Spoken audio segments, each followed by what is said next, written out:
안녕하세요. BJ 가면사나이입니다.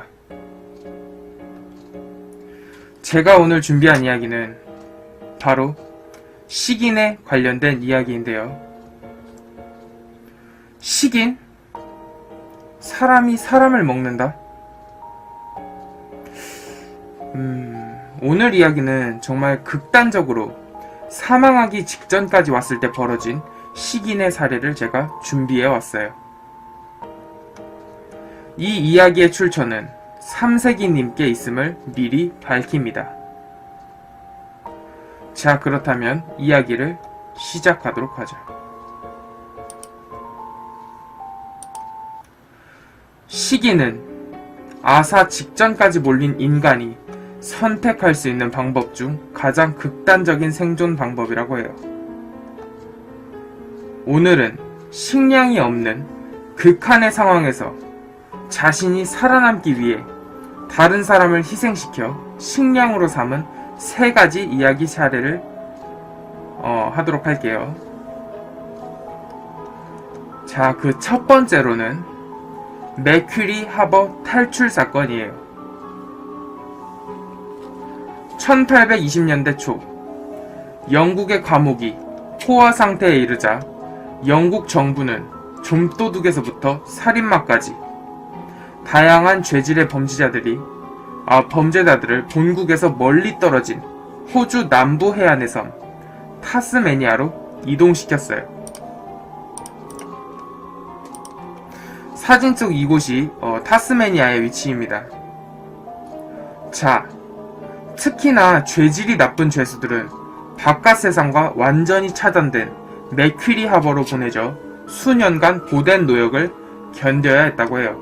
자, 그곳이 바로 이곳입니다. 여기 별표 표시된 부분 있죠, 여기.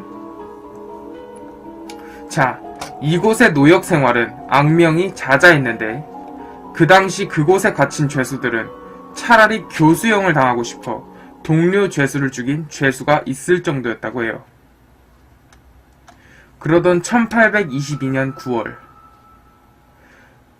공동 작업에 동원된 8명의 죄수들은 고된 노역 생활을 견디지 못해 탈출을 하기로 결심했어요.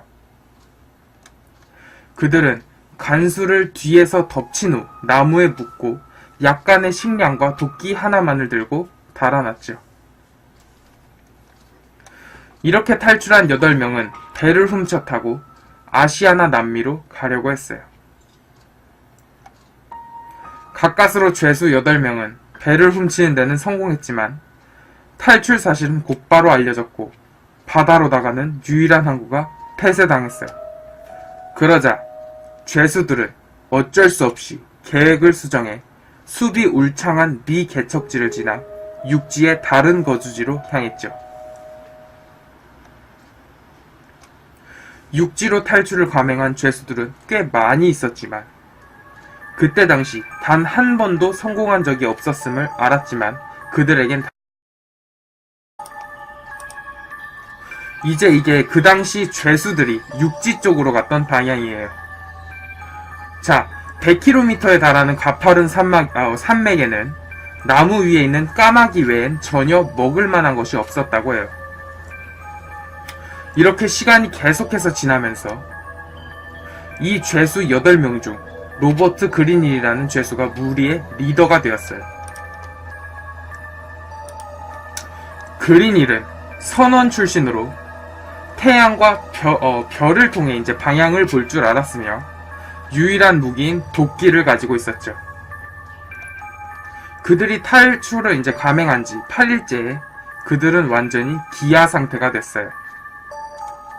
앞서가던 5명의 죄수들은 체력이 약해서 자꾸 뒤처지던 3명을 귀찮게 여겼고 결국 8명의 죄수들은 강한 쪽과 약한 쪽, 즉 두 무리로 나누게 되었죠.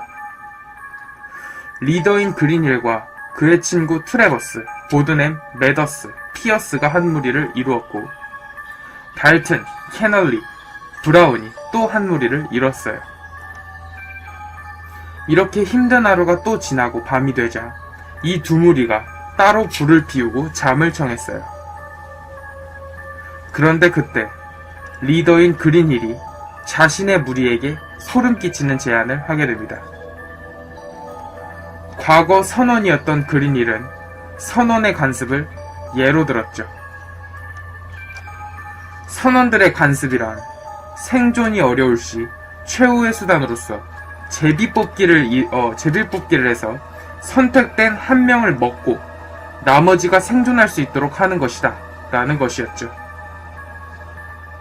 그 당시 절박했던 그린힐의 무리는 전원 찬성했어요.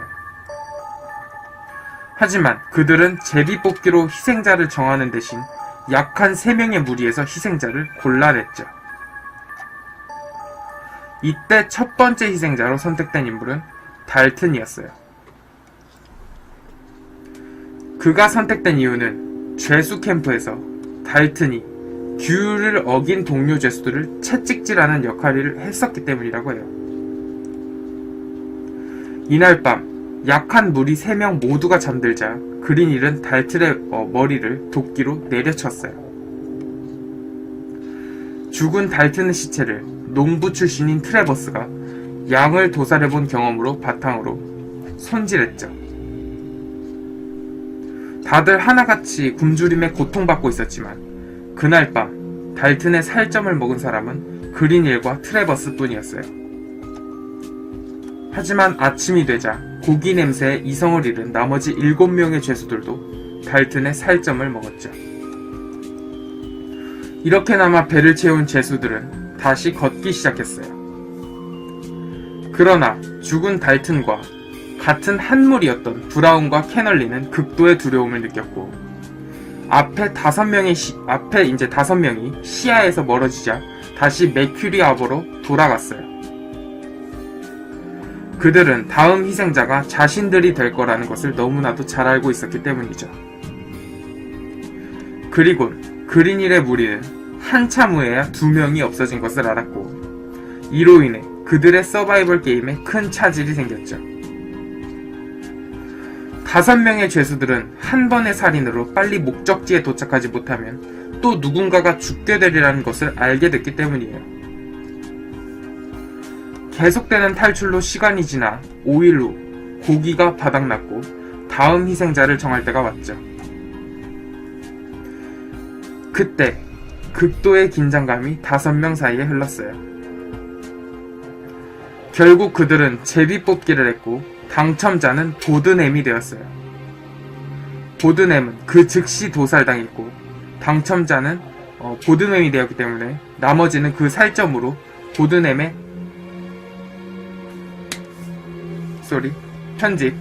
편집 결국 그들은 제비뽑기를 했고 당첨자는 보드맨이 되었어요. 보드넴은 그 즉시 도살당했고 나머지는 그 살점으로 굶주린 배를 채웠어요. 이제 남은 사람은 4명이 되었죠. 이 4명의 관계를 살펴보면 도끼를 가진 그린힐과 그의 친구 트래버스가 우위에 있고 그 4명 사이에서도 암묵적으로 나머지 매더스와 피어스가 약자였어요. 또 그렇게 시간이 지나면서 굶주림이 다시 그들을 덮쳐왔고 어느덧 다음 희생자를 정해야 할 때가 왔어요.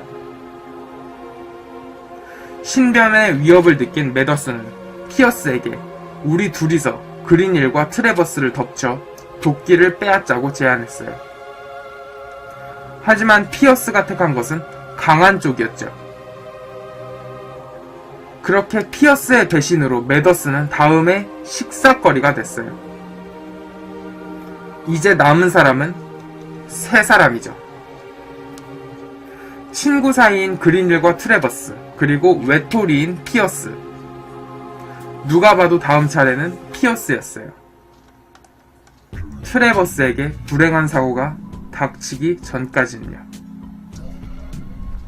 이 3명은 숲을 헤쳐나가던 중 트래버스가 독사의 발을 물려버렸어요. 친구인 그린힐은 그를 살리기 위해 최선을 다했죠. 하지만 트래버스의 상태는 점점 악화되었고 물린 부위가 썩기 시작하자 가망이 없음을 안 트래버스가 자신을 죽여달라고 소리쳤어요. 결국 트래버스가 피어스 대신 다음 희생자가 되었죠. 마침내 2명만이 남게 되었어요. 그린힐과 피어스 사이에는 극도의 긴장감이 팽배했어요. 서로 상대방이 자신을 죽일 수 있다는 것을 잘 알고 있었기 때문이죠. 둘은 서로를 죽이지 않기로 맹세했지만 그것이 지켜지지 않으리란 것은 둘 모두가 알고 있었어요. 이 때문에 그들은 잠도 잘 수가 없었죠. 만약 그린힐이 잠든다면 피어스가 도끼를 뺏어들고 그린힐을 죽일 것이고, 피어스가 잠든다면 그린힐이 피어스를 죽일 것이 자명한 상황이었죠. 즉 누가 오랫동안 안 자고 버티냐의 싸움이 시작된 거예요. 그들은 3일 밤낮을 꼬박 센 채 계속 걸었어요. 상황은 점점 극으로 치달았지만 죽지 않으려면 견뎌야 했죠. 하지만 그렇게 4일째가 되던 오후, 결국 잠이 들 쪽은 그린힐이었어요. 그린힐이 잠들자 피어스는 곧바로 달려들어 도끼를 집어들고 그린힐의 머리를 내려쳤어요. 이로써 알렉산더 피어스가 유일한 생존자가 되었죠. 이 사람이 유일한 생존자 알렉산더 피어스라네요. 또다시 신선한 고기를 확보한 피어스는 일주일을 더 걸어 탈출 50일 만에 마침내 목적지에 도착할 수 있었어요. 그러나 그곳은 안전한 피난처가 아니었죠. 피어스는 자유를 만끽하기도 전에 다시 붙잡혔어요. 피어스에게 숲에서 일어난 식인행위를 들은 간수들은 이 말을 믿지 않았죠. 기독교를 믿는 영국인이 식인을 할 수 없다고 생각했기 때문이라고 해요. 당시 간수들은 피어스가 나머지 죄수들의 추적을 피하게끔 거짓말을 하고 있다고 본 것이죠. 피어스는 다시 메큐리 하버로 이송되었고 다른 죄수들에게 영웅 대접을 받았다고 해요.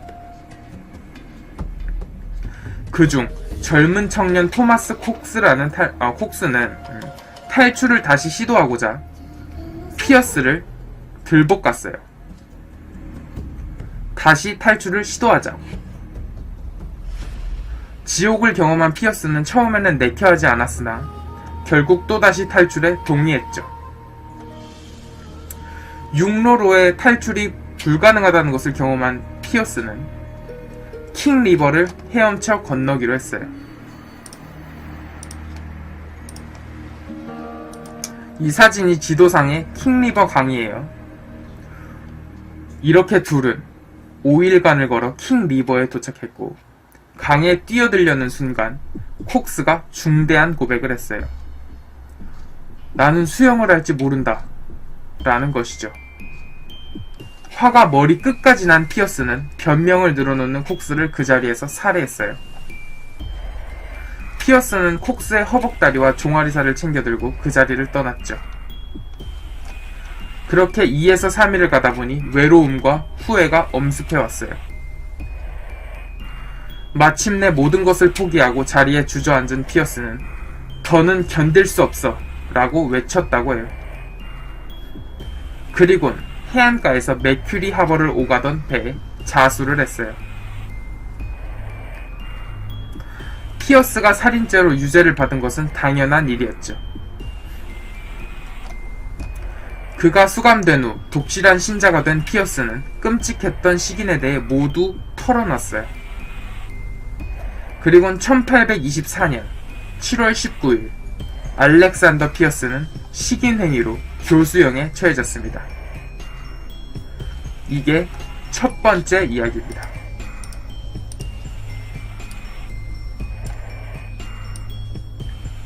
바로 두 번째 이야기 가도록 할게요.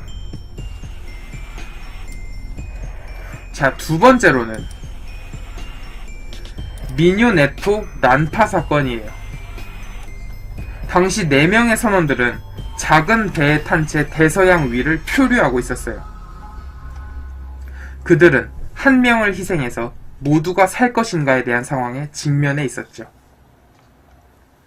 1884년 5월 19일 미뇨네토의 선원들은 요트 한 척을 본국인 영국에서 호주의 새 주인에게 전달하기 위해 대서양을 건너고 있었어요.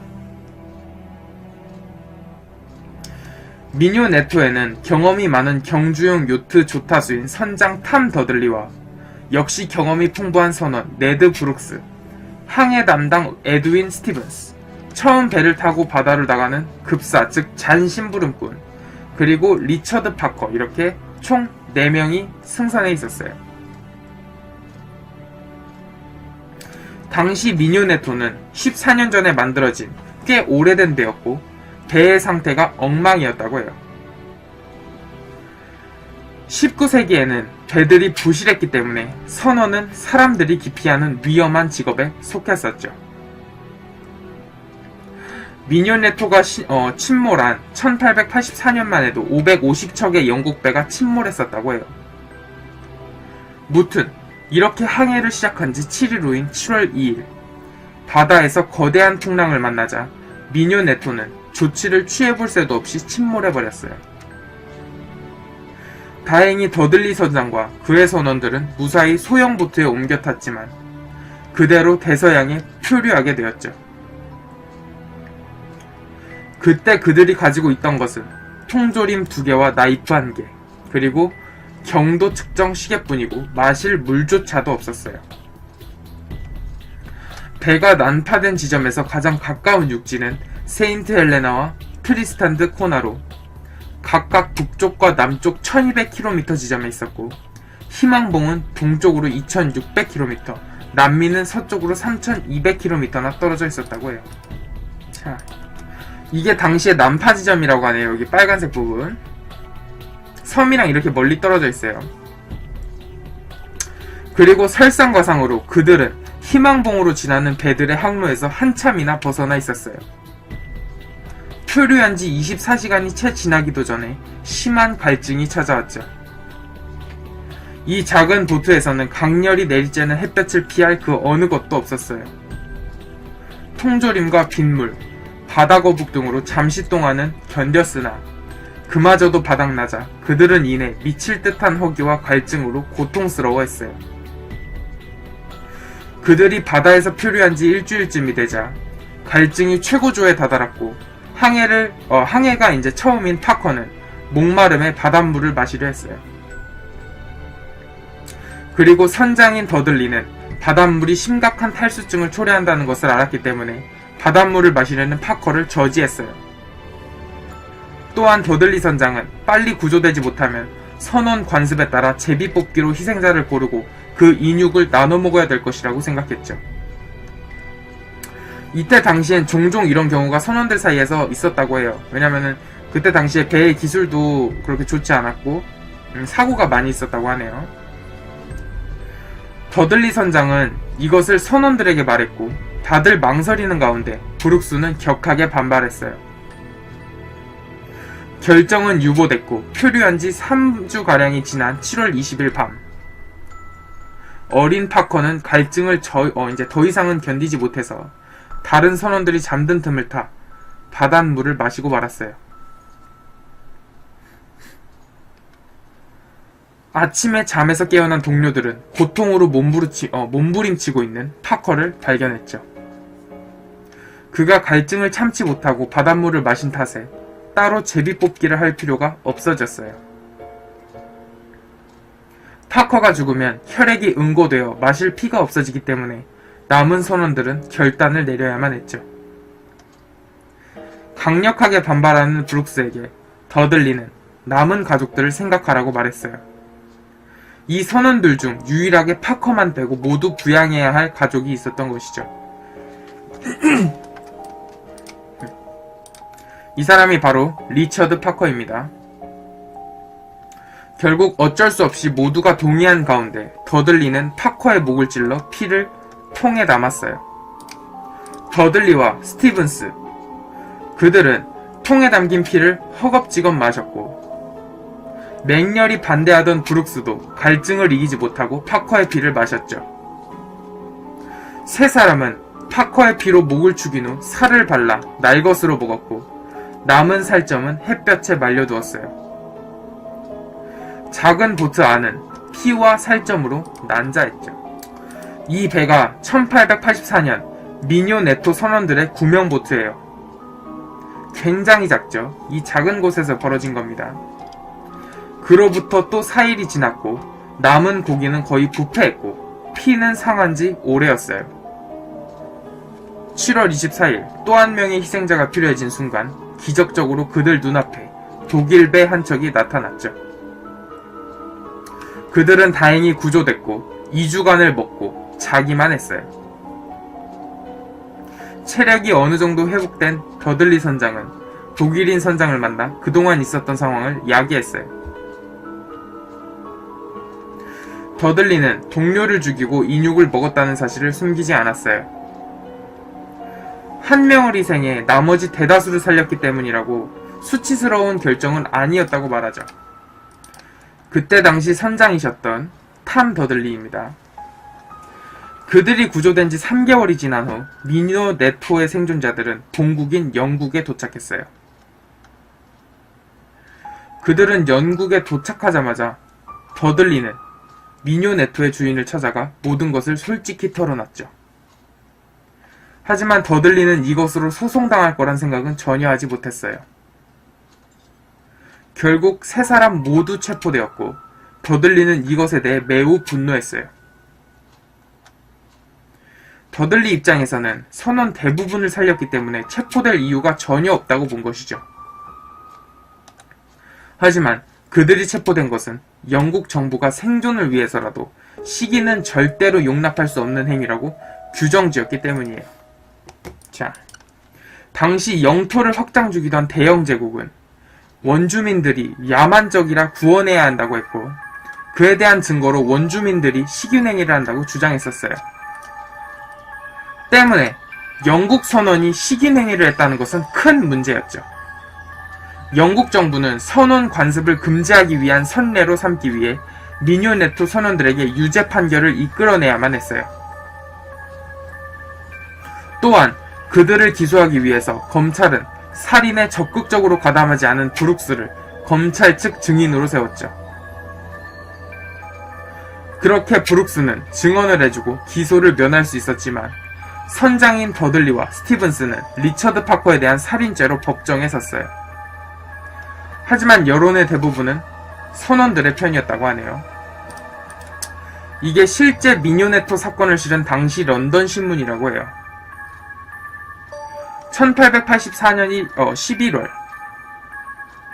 1884년 11월 배심원들은 더들리와 스티븐스에게 동정적이었기 때문에 무죄를 결정했습니다. 하지만 판사는 이를 무효화시켰고 특별법을 이용해 자신에게 전권을 넘기도록 서류에 서명하게 했죠. 결국 재판에서 더들리와 스티븐스는 살인죄로 교수형을 선고받았어요. 그러나 선원들의 관습에 제재를 가하는 것만으로도 이제 만족한 정부는 수감 6개월 만에 두 사람을 석방시켰어요.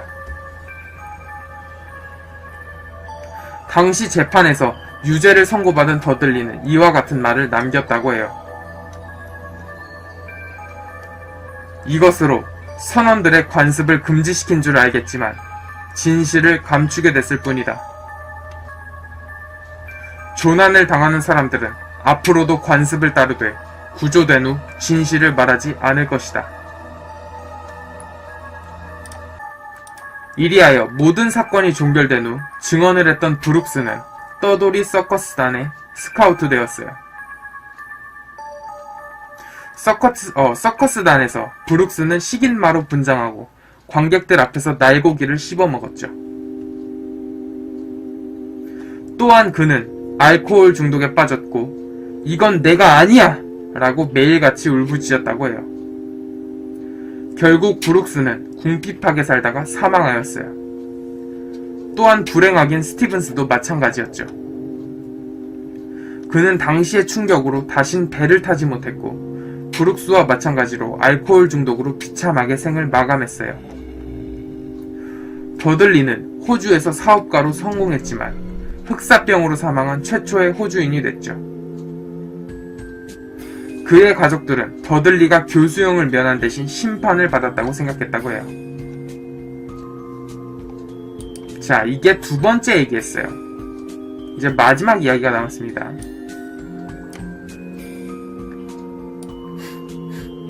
주제, 제 방송국에 오시면 제보 메일 있습니다.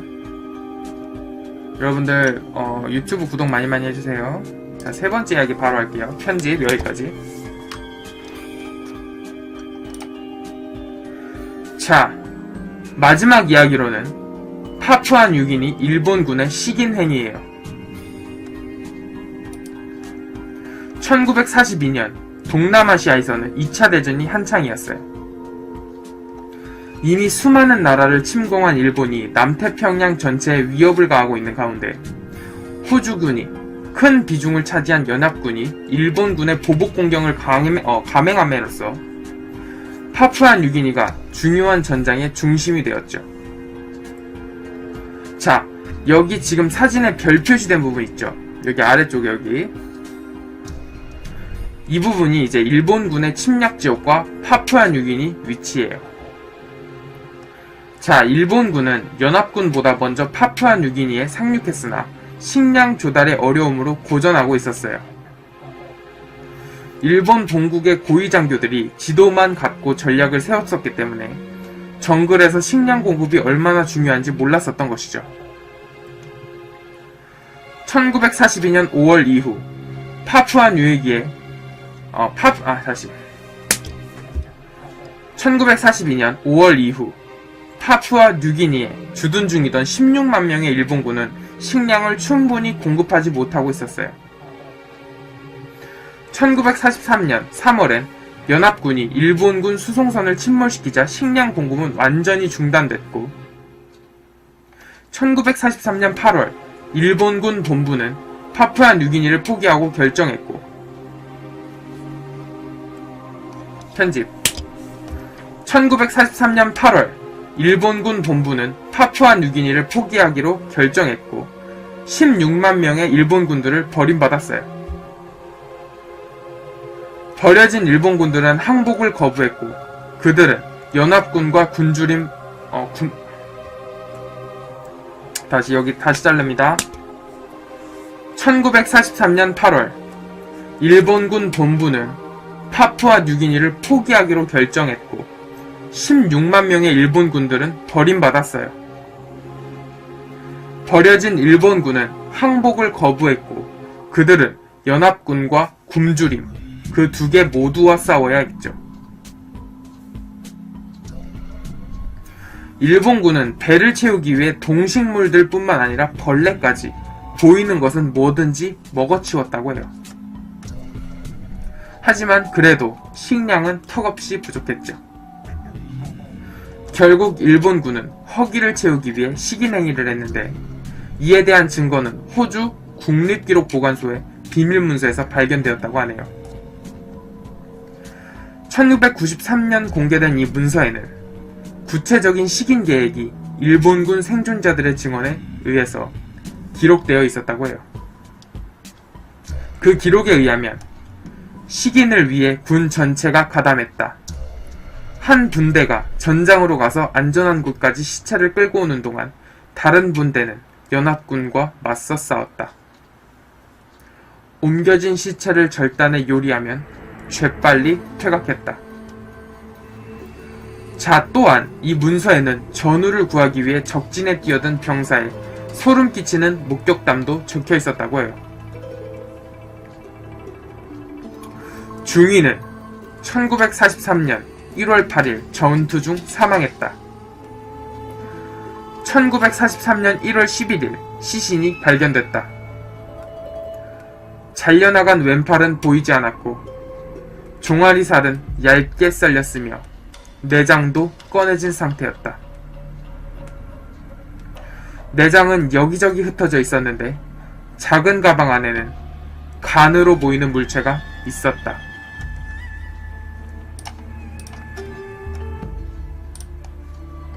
이 사진이 발견된 시체 일부라고 하네요. 이런 일본군의 만행에 대해 연합군은 보복 조치로 생포한 포로들을 그 자리에서 모두 죽였어요. 1942년 7월부터 1943년 1월까지 파푸아 뉴기니에서 주둔했던 이마니시 시다시게는 자신은 가담하지 않았으나 일본군의 식인행위가 있었음을 시인했어요.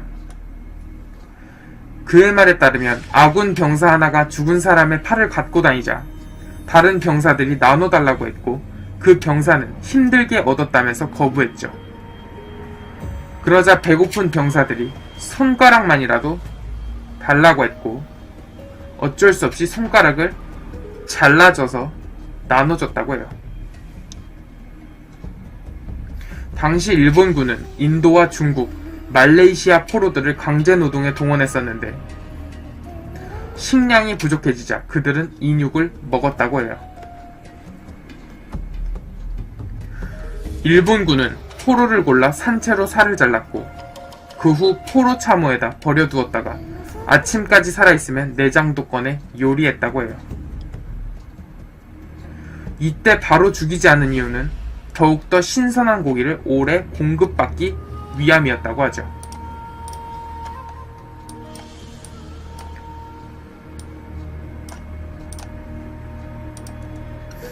자, 이 호주의 문서를 살펴보면 호주군은 아군뿐만이 아니라 일본군의 잘린 시체 잔해도 발견됐다고 적고 있어요. 살아남은 일본군 중위의 증언을 보면 그들 사이에서도 식인행위가 있었음을 알 수 있다. 먹을 것이 전혀 없어서 제비뽑기를 했다. 걸린 사람이 희생하기로 했지만 달아나려고 해서 총을 쐈다. 그리곤 먹었다. 자, 이 2차 대전 중 파푸아 뉴기니에서 식인의 가해자를 밝혀내긴 매우 힘들다고 해요. 증거라고는 익담한 살점과 내장뿐이고 일본군 대다수가 죽었기 때문이죠. 16만 명에 가까웠던 일본군은 94%에 달하는 15만 명이 파푸아 뉴기니에서 사망했어요. 굶주린 상태에서 얼마나 버틸지는 그 누구도 알 수 없죠. 생존을 위해 최후의 수단으로 식인을 선택하는 이들의 상황이 얼마나 가혹했는지 여지껏 말씀드린 사례에서 알 수 있죠. 자, 이와 같은 상황이 우리 자신에게 닥친다면 여러분들은 굶어 죽을 것인가요? 아니면 이러한 사례들처럼 식인을 택할 것인가요? 저는 절대로 못할 것 같네요. 제가 오늘 준비한 식인에 관한 이야기는 여기까지입니다.